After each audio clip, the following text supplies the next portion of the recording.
দেখো চারিদিক দিয়ে জল পড়তে পড়তে এই ঘরটার কি অবস্থায় দেখো, পাখাটা আর চালানো যাবে? দেখো পাখাটার অবস্থাটা দেখো তুমি, তোমরা সবাই দেখো একটু। এই দেখো, দাঁড়া না বাবু, দাঁড়া, ভিডিওটা করতে দে।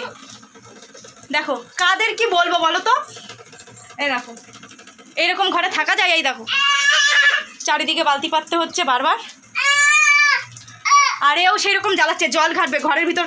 বাবু ঠান্ডা লেগে যাবে বাবা, জামা পরাতে হবে, সব পরিয়ে দেবো, দাঁড়াও আগে। এগুলো করতে দিয়ে এরা বিশ্বাস করবে না তো মানুষকে কিভাবে জানোয়ারের মতন রেখেছে।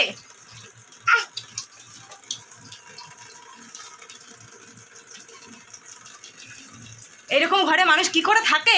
ওরা হলে কি থাকতে পারতো?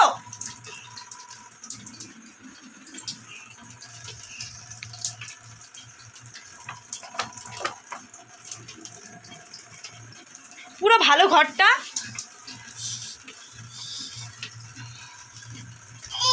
দাঁড়াও বাবা একটু, দেখো কিভাবে জল পড়ছে বন্ধুরা, একটু দেখো। দেখো এই এই ফোন করে দিলে হতো। ও ফোন তুলছে না, পাখাটা খুলে দিলে তো হতো, মনে হয় ব্যায়ামে ঢুকে আছে, একটু পাখাটা খুলে দিলে। দেখো কি অবস্থা, দেখো এরকম ঘরে। একটু দাঁড়া না, ও কি আর দাঁড়াবে? এত জল দেখে ও দাঁড়াতে পারে? হ্যাঁ